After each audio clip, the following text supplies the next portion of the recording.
भगवान की जब असीम कृपा होती है, अति हरि कृपा जाहि पर होई, पाव देव एहि मार्ग सोई। भगवान की कृपा से ही कृपा साध्य भक्ति बहुत निर्मल और शांत और आनंदित करती है। उसमें कभी विकार आता ही नहीं।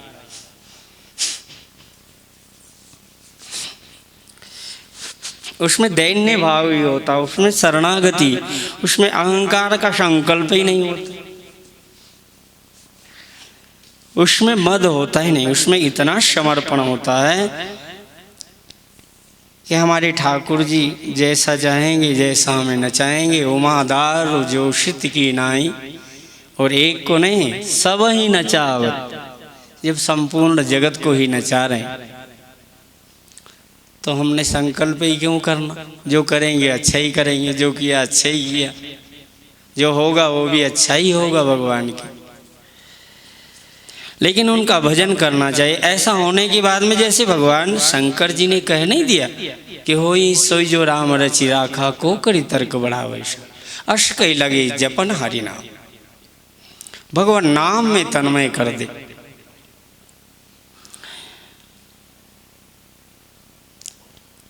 पूर्व प्रसंग में हम लोग कहाँ तक श्रवण किए थे, हम भी भूल गए।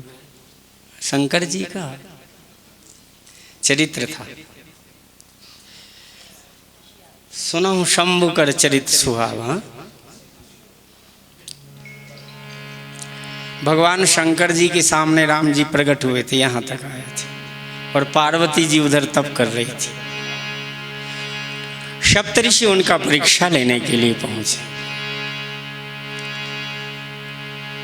भगवान शंकर देखिए, पार्वती जी की पवित्र करने का जब वर्णन किया तो पार्वती जी के स्मरण में भगवान शंकर इतने तन्मय हो गए। अति पुनीत, अति पवित्रतम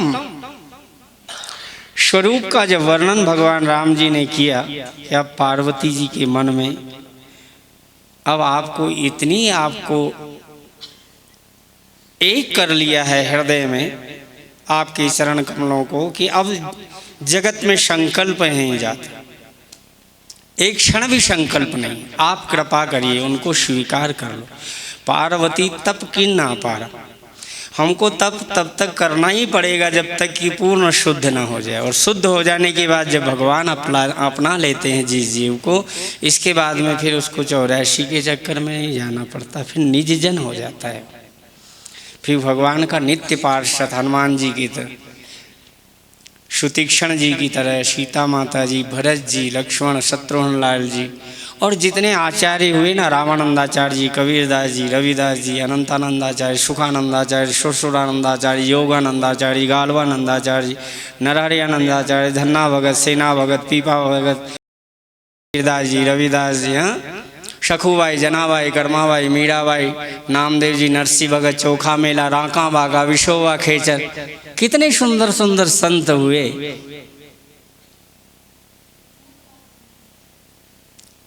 नामदेव जी महाराज के साथ में चोखा मेला, जीवित समाधि ली। नामदेव जी भी भगवान के चरण कमलों में, विठलनाथ जी के। चलिए, ये सब लोग भगवान के इतने अनन्य प्रेमी निज पार्षद होते हैं। आकाश में कितने भी नक्षत्र हों, उनमें सब में माला तो तैयार हो गई भक्तों की, लेकिन अब उसको जोड़ना चाहिए, सुमेरु बना करके उसमें लगाना है और एक करना है। फिर वहाँ से घूमकर फिर लौटेंगे, फिर यहाँ सुमेरु से घूमेंगे, फिर लौटेंगे। बड़े भाव के साथ उन्होंने कहा सुमेरु तो तुलसीदास जी को ही बनाया जाए, नाभाजी ने बनाया। ऐसे इनके काव्य में एकता है, सब दोनों सिरों को जोड़ने के लिए। राम जी का चरित्र भी ऐसा ही है। भगवान शंकर विचार कर रहे थे क्या करें अब फिर मन को रोका, पार्वती की तरफ भी नहीं जाने दिया। देखो, मन थिर करी तब शंभु सुजाना, लगे करण रघुनायक ध्यान। भक्त कितना भी पवित्र, लेकिन इष्ट देव तो इष्ट देव ही है। भगवान राम जी के सामने भगवान शंकर किसी को, यहाँ तक पार्वती जी कहते बहुत अच्छी तभी मानूंगा और मैं भी तभी उनसे प्रेम विशुद्ध कर पाऊंगा जब उसमें मन रहेगा तो राम से अलग हो जाए। इसलिए राम में तल्लीन होने के लिए पार्वती जी का भी चिंतन का त्याग कर दिया। मन थिर करी तब शंभु सुजाना, लगे करन रघुनायक ध्यान। रघुनायक का ध्यान करना, इष्ट देव के को छोड़ करके जगत में देखिए, जबकि पवित्रतम अति पुनीत पवित्र सती का पार्वती का चरित्र है। तारकासुर दैत्य आया, दैत्य आने के बाद में भगवान ने कहा सप्तऋषियों से आप परीक्षा करके आइए। परीक्षा करने के लिए गए। यहाँ तक कथा हुई थी, सप्तऋषियों ने देखा तो ऋषि ने गौरी देखी तह कैसी मूर्तिमंत तपस्या जैसी, साक्षात तपस्या की मूर्ति है। तो भगवान शंकर सप्तऋषियों ने देखा कि वाह धन्य हो, लेकिन परीक्षा करने के लिए आज जगन माता से कहने लग गए आप अपने मन की तो बात बताओ, क्या आराधना करना चाहती हैं। कहते हैं बस मैंने जो है नारद जी के वचन को विश्वास मान करके बिना पंख के आकाश में उड़ना चाहती हूँ और समुद्र में महल तैयार करना चाहती हूँ। जो असंभव है उसको संभव करना चाहती हूँ। भगवान शिव के साथ मेरा विवाह नहीं हो सकता, लेकिन मैं जब तक शिव विवाह नहीं करेंगे, तैयार नहीं हो जाएंगे, तब तक अपना हठ नहीं छोड़ूंगी। सप्तऋषियों ने नारद जी की भी ऊपर से निंदा ही निंदात्मक भाव से ही कर दी होगी। उन्होंने कहा वाह नारद, तिनके वचन माने विश्वासा। अरे वो मन कपटी तन सज्जन चीना, आप सरे सब ही कह चीना। और तिनके वचन मान विश्वासा, तुम चाहो पति सहज उदासा। वो सदा उदासीन रहने वाला है, नंग धड़ंग, कोई मतलब नहीं, विभूति लगा ले, शमशान में पड़ा रहे। कमन मिले सुख स्वरूप पाए, भल भूले ठक्के बोराए। भला आदमी ठग के यहाँ जबरदस्ती चला जाए, अच्छे वस्तुओं को छोड़कर, अच्छे संत को छोड़कर, ठग जो है ना मिल जाए रास्ते में, बस उसकी बात मान करके भरोसा करके। उन्होंने कहा महाराज अब ये परीक्षा में कसौटी थी इनकी, आज भी तुम हमारी बात मानो। हम बहुत सुंदर, अति सुंदर सुचि सुखद सुशीला, गावे वेद जासु जस लीला, उनसे विवाह करवा दे तुम्हारा।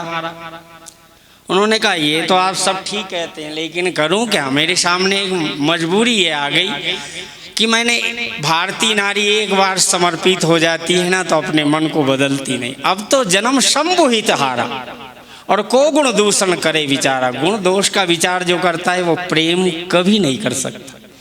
जो गुण दोष दोनों का त्याग कर देता है कि हमारे स्वामी आज नहीं तो आज जो बहुत गुण देखेंगे कल दोष भी देखने लग जाएंगे। जो गुण से प्रशंसा से प्रसन्न हो जाएगा वो कल निंदा करेंगे तो दुखी हो जाएगा।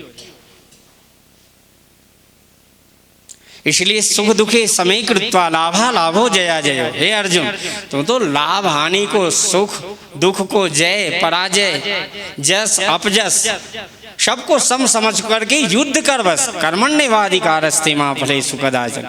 तेरे हाथ में कर्म करना लिखा है, फल हमारे हाथ में है भी नहीं। मान लो आज हमने गेहूं की खेती कर दी, गेहूं बीज दिया, तो क्या हमको कल ही फल मिल जाएगा?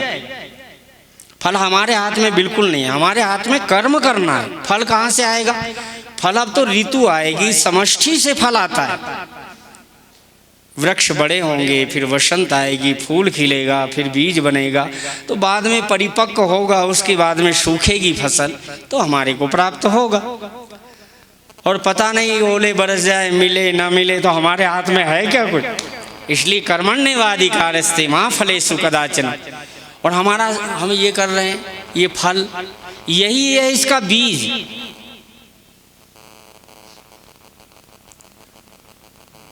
ये फल की आकांक्षा, ये करोगे तो ये मिलेगा।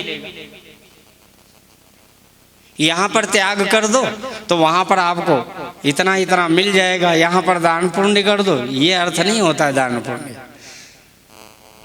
दान देना है ना तो इस हाथ को भी पता ना हो, संकल्प भी ना हो, निर्विकल्प भाव से प्रेम से दो। मिले ना मिले फल की आकांक्षा से थोड़ा बीज बोया जाए। बीज बोना कर्म है, अपना सेवा करना है। और इसलिए थोड़ा सा भी कर्म करो तो निष्काम कर्म योग सर्वश्रेष्ठ है। उसका बीज नहीं होता, उसमें लाभ के बजाय हानि कभी नहीं होती है अर्जुन। इसलिए कर्म करना है, सेवा करना है, लेकिन निष्काम। सेवा परम फल है। पिता की सेवा मालिश करने को 1 घंटे मिल जाए, समझ लेना परम फल मिल गया मेरे को जीवन का। सदगुरुओं की सेवा का फल मिल, सदगुरुदेव ने कोई आदेश दे दिया कि जाओ आज संतों के लिए सब्जी अब्जी की व्यवस्था करना है, समझ लेना कि मेरा परम फल उधर हो ही चुका है, आज्ञा में ही फल हो गया। बाकी आगे नहीं भी संकल्प करना, बस संकल्प हो गया। आज कथा सुनना ये परम फल है।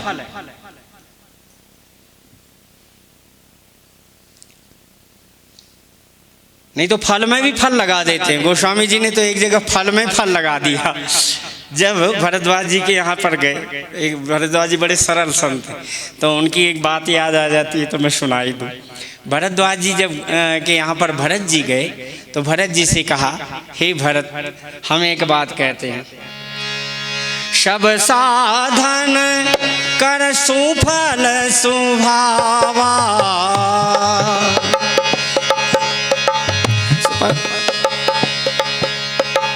सब साधन कर सुफल सुभावा, लखन राम सिय दर्शन पावा, तहि कर फल पुनि दरस तुम्हारा, सहित सुभाग प्रयाग हमारा। आपको वो देना था, कॉपी बैग गिर गया है क्या? उसमें से भजन देख लो, गा दे। आप ले लो, एक भजन गाना था। तो कैमरा वो उसको बुलाओ या थोड़ा, तो मैं थोड़ा भरतचरित जोरदार सुना दूं, 5 मिनट गहरा। भरद्वाज जी ने कहा कि सभी साधन का फल है राम लक्ष्मण सीता जी के दर्शन। सभी साधन का फल है श्री जी के दर्शन और राम जी के दर्शन और लक्ष्मण जी के दर्शन। कहते इनके दर्शन का भी कुछ फल होता है क्या? कहते हाँ, इन तीनों के भी दर्शन के बाद यदि कोई अगर भरत जैसे संत का दर्शन ना हो तो सब दर्शन बेकार। हे भरत, तेहि कर फल पुनि दरस तुम्हारा। अगर राम लक्ष्मण सीता जी के दर्शन हुए और आपके दर्शन, आप जैसे संत, परम संत का परम प्रेम का दर्शन नहीं हुआ तो हमारे को राम लक्ष्मण सीता जी के दर्शन का कोई फल ही नहीं मिला। इसलिए हम उदासीन जंगल में तो रहते हैं। सुनो भरत, हम झूठ न कहें, उदासीन तापस बन रहे हैं। तो मेरे यहाँ पर श्री सीताराम लक्ष्मण तीनों रात भर रहे, तो मैंने इतने गुप्तचर यहाँ पर लगाए थे कि वो रात भर